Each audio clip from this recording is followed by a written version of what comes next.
ರಾಜ್ಯಾದ್ಯಂತ ಅತ್ಯಂತ ಯಶಸ್ವಿಯಾಗಿ ನಡೆಯಕತ್ತಿದೆ. ಯಾಕಂದರೆ ನಮ್ಮ ಕಾರ್ಮಿಕರ ಸಮಸ್ಯೆಗಳಿಗೋಸ್ಕರ ನಾವು ಹೋರಾಟ ಮಾಡಕತ್ತೀವಿ.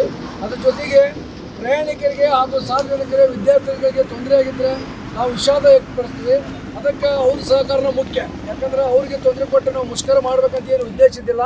ಆದರೆ ಸರ್ಕಾರಗಳು ನಮ್ಮ ಬೇಡಿಕೆಗಳನ್ನು ಈಡೇರಿಸದೆ ತಮ್ಮ ಒಂದು ಹಠಮಾರಿ ಧೋರಣೆ ಮುಂದುವರಿಸೋದ್ರಿಂದ ಈ ನಮಗೆ ಮುಷ್ಕರ ಅನಿವಾರ್ಯ ಆಗೈತಿ. ಆ ಮುಷ್ಕರ ನಾವು ಈಗ ಮುಷ್ಕರ ಮಾಡಿ ನಾವು ನಮ್ಮ ಬರುವಂಥ ಬೇಡಿಕೆಗಳನ್ನು ತಗೋಬೇಕಾಗೈತಿ. ಆ ದಿಶೆಯಲ್ಲಿ ರಾಜ್ಯದ ಜನತೆಗೆ ಹಾಗೂ ಪ್ರಯಾಣಿಕರಿಗೆ ನಾವು ಮತ್ತೊಮ್ಮೆ ಮನವಿ ಮಾಡ್ಕೊತೀವಿ. ನಮಗೆ ಸಹಕಾರ ಕೊಡಬೇಕು. ನಮ್ಮ ಬೇಡಿಕೆ ಈಡೇರುವ ಮಟ್ಟನೂ ತಾವು ಸಹಕಾರ ಕೊಡ್ಬೇಕಂತೇಳಿ ನಮ್ಮ ಎಲ್ಲ ಕಾರ್ಮಿಕ ಸಂಘಟನೆ ವತಿಯಿಂದ ತಮ್ಮಲ್ಲಿ ಮನವಿ ಮಾಡ್ಕೊತೀವಿ. ಸಿದ್ದರಾಮಯ್ಯ ಸಾಹೇಬ್ರೆ, ನಮ್ಮ ಸಮಸ್ಯೆಗಳು ಬಹಳಷ್ಟು ಅದಾವು.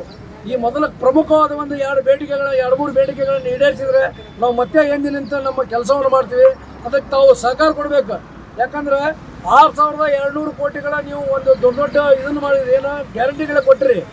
ಸಾರಿಗೆ ಕಾರ್ಮಿಕರಿಗೆ ನೀವು ಗ್ಯಾರಂಟಿ ಕೊಡೋಕ್ಕಾಗಲ್ಲ. ಏನು ಗ್ಯಾರಂಟಿ ಅಂದರೆ ನಾವು ದುಡ್ದಿದ್ದು ನಮ್ಮ ಪಗಾರ ಹೆಚ್ಚಿಗೆ ಮಾಡುವಂಥ ಗ್ಯಾರಂಟಿ. ನಮಗೆ ಬೇರೆ ಕೊಟ್ಟವ್ರಿಗೆ ಅಂಥದ್ದು ಕೇಳಂಗಿಲ್ಲ.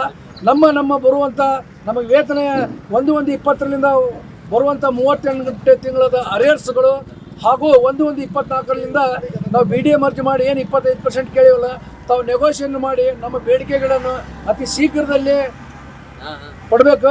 ಒಂದು ವೇಳೆ ಕೊಡಲಿಲ್ಲ ಜನಕ್ಕೆ ತೊಂದರೆ ಆಗೋದು ನಿಮ್ಮಿಂದ ಆಗುತ್ತೆ. ಯಾವುದೇ ಸಾರಿಗೆ ನೌಕರರಿಂದ ಅಧಿಕಾರಿಗಳಿಂದ ತೊಂದರೆ ಆಗಲ್ಲ. ನೀವೇನು ಇವತ್ತು ರಾಜ್ಯದ ಜನಕ್ಕೆ ತೊಂದರೆ ಆಗುತ್ತಂದ್ರೆ ನೇರವಾಗಿ ಸರ್ಕಾರನೇ ಇದು ಕೊನೆ ಅಂತೇಳಿ ಈ ಸಂದರ್ಭದಲ್ಲಿ ಹೇಳಲು ಇಷ್ಟಪಡ್ತೀನಿ. ಶಾಂತನಂಬುವ ಜಂಟಿ ಹೋರಾಟ ಸಮಿತಿಯ ಮುಖಂಡರು, ಗದಗ.